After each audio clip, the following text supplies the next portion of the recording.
வாங்க இன்னைக்கு நாம் ரொம்ப ஈஸியானதும் நல்ல delicious garlic mushroom fried rice எப்படி செய்கிறதுன்னு பார்க்கலாம் வாங்க. அதுக்கு நான் அரை கப் பிரியாணி ரைஸ் எடுத்துருக்கேன். இதை நாம் தனியாக வடித்து எடுத்துக்கலாம். முக்கால் வேக்காடு இருந்தால் போதும், ரொம்ப வேக வைக்க வேண்டாம். வாங்க, உங்களுக்கு நான் இதை நல்லா அலம்பிட்டு உங்களுக்கு நான் என்ன பண்ணணுன்றத சொல்கிறேன். நான் 300 கிராம் மஷ்ரூம் எடுத்துக்கிறேன். எங்கள் ஊர்லலாம் மஷ்ரூம் பெருசாக இருக்கும், நம்ம ஊரில் சின்னதாக கிடைக்கும். நீங்கள் அதை நறுக்கிக்கோங்க. அது பாருங்கள், இந்த ஒவ்வொன்றும் இவ்வளோ பெரிய ஸ்லைஸ் வரும். நான் இவ்வளோ பெரிய ஸ்லைஸும் நான் போடலை. நான் இதை ஒன்றையும் ரெண்டாக நான் கட் பண்ணிக்கிறேன். ஏன்னா ரொம்ப பெரிய சைஸாக இருக்குது, அதனால் நான் இந்த மாதிரி ரெண்டாக கட் பண்ணிக்கிறேன். நீங்கள் முழுசாக உங்களது சின்னதாக இருந்தால் முழுசாக போடுங்க, இல்லை உங்களுக்கு பெருசாக போட்டால் பிடிக்கும்னா நீங்கள் பெருசாக கூட போடலாம். இந்த மாதிரி ஸ்லைஸ்டாக கட் பண்ணிக்கோங்க. ஃபுல்லுத்தையும் இந்த மாதிரி நறுக்கி வச்சுக்கோங்க. நம்ம எல்லா மஷ்ரூமையும் நறுக்கி எடுத்துக்கலாம். வாங்க, நம்ம கார்லிக் மஷ்ரூம் ஃப்ரைட் ரைஸ் பண்ணுறதுக்கு சாதம் வைக்கிறதுக்கு ஃபஸ்ட்டு நம்ம ஒரு பாத்திரத்தில் தண்ணியை நல்லா கொதிக்க வச்சிடலாம். தண்ணி கொதித்ததும் நாம் அலம்பி வச்சிருக்க அரிசியை இதில் போட்டுடலாம். பாருங்கள், அரிசி போட்டாச்சு. இப்போ இதில் நான் ஒரு ஸ்பூன் எண்ணெய் விடுறேன், அப்போ தான் சாதம் ஒட்டாமல் வரும். அதுக்கப்புறம் தேவையான அளவு உப்பு சேர்த்துக்கோங்க. பாருங்கள், சாதம் வேகுது. ரொம்ப வேக வச்சிடாதீங்க, 3/4 அளவுக்கு வெந்தால் போதும். அந்த மாதிரி ஸ்டேஜில் சாதத்தை வடிகட்டி நாம் எடுத்துடலாம். இன்னும் கொஞ்ச நேரம் வேகணும். வாங்க பார்க்கலாம்.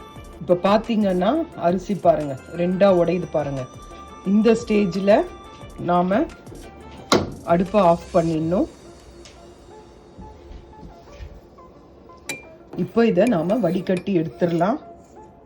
அப்போ தான் ஃப்ரைட் ரைஸுக்கு நல்லாயிருக்கும். இங்கே பாருங்கள், ரெண்டாக உடையணும்.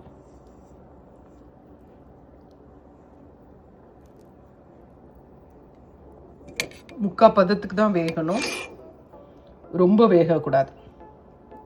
இப்போ இதை நாம் வடிகட்டி எடுத்துடலாம். சாதத்தை ஒரு அகலமான பாத்திரத்தில் கொட்டி ஆற வைங்க.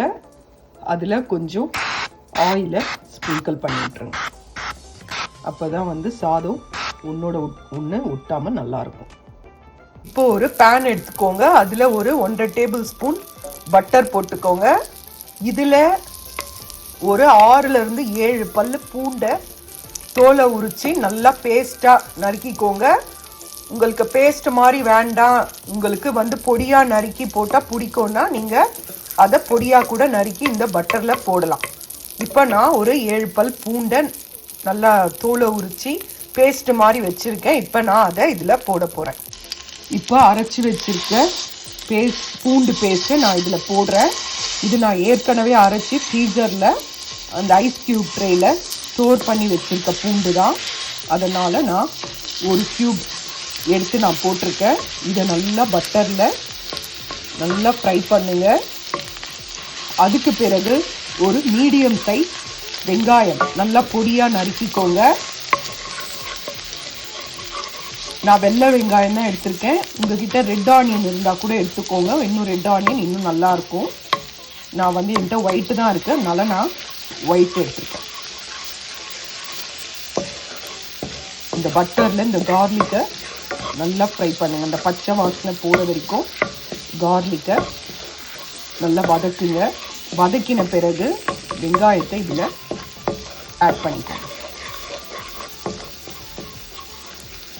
நான் உங்களுக்கு இது நல்லா வதங்கினோன்னே வெங்காயம் ஆட் பண்ணோன்னு காட்டுறேன்.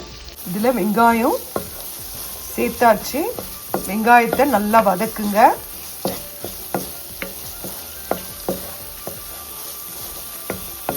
நல்லா வதக்கி விடுங்க. உங்ககிட்ட ஸ்ப்ரிங் ஆனியன் இருந்தால் கூட இந்த ஸ்டேஜில் அந்த வெங்காயத்தை நல்லா இதில் நறுக்கி போடலாம். மேல் பாகத்தை நாம் கடைசியில் போடலாம். போட்டால் இன்னும் நல்லா வாசனையாக இருக்கும். என்கிட்ட இல்லைங்க, அதனால் நீங்கள் அது போட்டிங்கன்னா ரொம்ப நல்லாயிருக்கும்.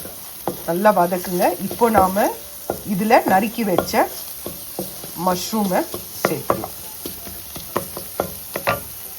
பாருங்கள், மஷ்ரூமை நறுக்கி வச்சுருக்கேன். இதை நாம் இப்போ வெங்காயத்தில் சேர்த்துடலாம். இதில் மஷ்ரூம் சேர்த்துட்டேன். மஷ்ரூமில் இருக்கிற தண்ணியே போதும். இது நல்லா வதங்கட்டும். வதங்கின பிறகு வாங்க பார்க்கலாம். இதில் தண்ணி ஆட் பண்ணாதீங்க. இதில் இருக்க வாட்டரே நமக்கு இது வேகிற அளவுக்கு போதும். அதனால இதில் தண்ணி ஆட் பண்ண வேண்டாம். பாருங்க, மஷ்ரூமில் தண்ணி எல்லாம் வத்திடுச்சு. இன்னும் கொஞ்சம்தான் இருக்குது. நல்லா வதங்கிடுச்சு. இந்த ஸ்டேஜில் நான் ஒரு 1/2 டீஸ்பூன் சோயா சாஸ் விடுறேன்.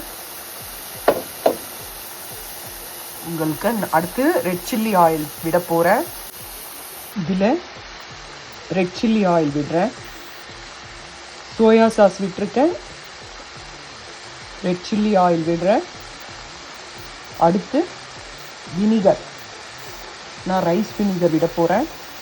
இதில் நான் ரைஸ் வினிகர் விடுறேன். அதுக்கப்புறம் கொஞ்சம் 1/2 டீஸ்பூன் பிளாக் பெப்பர், காரத்துக்காக பிளாக் பெப்பர் போட போகிறேன். நான் 1/2 டீஸ்பூன் பிளாக் பெப்பர் போடுறேன். உங்களுக்கு காரம் தூக்கலாக வேணும்னா நீங்கள் இன்னும் கூட காரம் சேர்த்துக்கோங்க. இதை நல்லா கலரி கொடுங்க.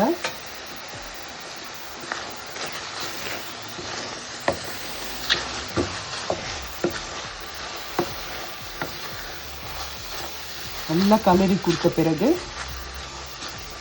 நாம் இதுக்கு தேவையான அளவு உப்பு சேர்க்கலாம். நம்ம சாதத்தில் ஏற்கனவே உப்பு சேர்த்தாச்சு. நம்ம இந்த மஷ்ரூமுக்கு தேவையான அளவு உப்பு சேர்த்துட்டு நம்ம ஆற வச்ச சாதத்தை இதில் நாம் மிக்ஸ் பண்ணலாம். உப்பு சேர்த்துட்டேன். இப்போ இதை நல்லா கலரி கொடுங்க. கலரி கொடுத்த பிறகு நாம் சாதத்தை இதில் மிக்ஸ் பண்ணி நல்லா கலரி ஒரு 5லேருந்து ஒரு 7 நிமிஷத்துக்கு இதை அப்படியே சிம்மில் வச்சு மூடி வைக்கலாம். நல்ல ஃப்ளேவராக இருக்கும். நல்ல கார்லிக் ஃப்ளேவர் சூப்பராக இருக்கும். இதை செஞ்சு பாருங்கள். இது ரொம்ப நல்லாயிருக்கும். நம்ம வந்து இதை பட்டர் சேர்க்குறனால நல்ல உங்களுக்கு ஒரு நல்ல ஃப்ளேவர் கிடைக்கும். இப்போ நான் வேக வச்ச சாதத்தை இதில் நான் மிக்ஸ் பண்ணிடுறேன். வேக வச்ச சாதம் இதில் அந்த மிளகு அந்த ஸ்பூனில் இருந்தது இதில் கலந்துட்டேன். இதை நாம் அப்படியே இந்த மஷ்ரூமில் கொட்டிடலாம். வேக வச்ச சாதத்தை இதில் கொட்டியாச்சு. இப்போ இதில் நல்லா இதை மிக்ஸ் பண்ணுங்க. இதை அப்படியே அடியில் இருக்கதை மேலே எடுத்து போட்டு தான் கலரணும். இல்லைன்னா சாதம் உடையும். இதே மாதிரி 4 பக்கமும் வதங்கின மஷ்ரூமை போட்டு நல்லா கலரி கொடுங்க. கலரி கொடுத்துட்டு ஒரு 10 நிமிஷம் இதை அடுப்புலேயே மீடியம் ஃப்ளேமில் இருக்கட்டும். இது எல்லாம் அந்த காரம் எல்லாம் அதில் இறங்கி நல்ல காரசாரமான கார்லிக் மஷ்ரூம் ஃப்ரைட் ரைஸ் உங்களுக்கு ரெடி ஆகிடும். சுட சுட சாப்பிட்டு பாருங்கள், ரொம்ப நல்லாயிருக்கும். இதில் உங்களுக்கு அந்த க்ரீன் ஆனியன்ஸ் இருந்ததுன்னா அந்த இதழை பொடியாக நறுக்கி மேலே தூவி போட்டிங்கன்னா அந்த ஸ்மெல்லுக்கும் இதுக்கும் ரொம்ப அருமையாக இருக்கும்.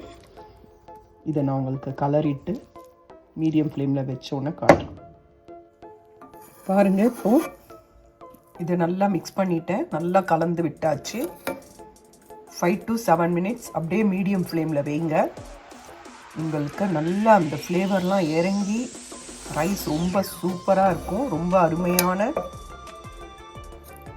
Butter garlic mushroom fried rice உங்களுக்கு கிடைக்கும். இதை செஞ்சு பாருங்கள்.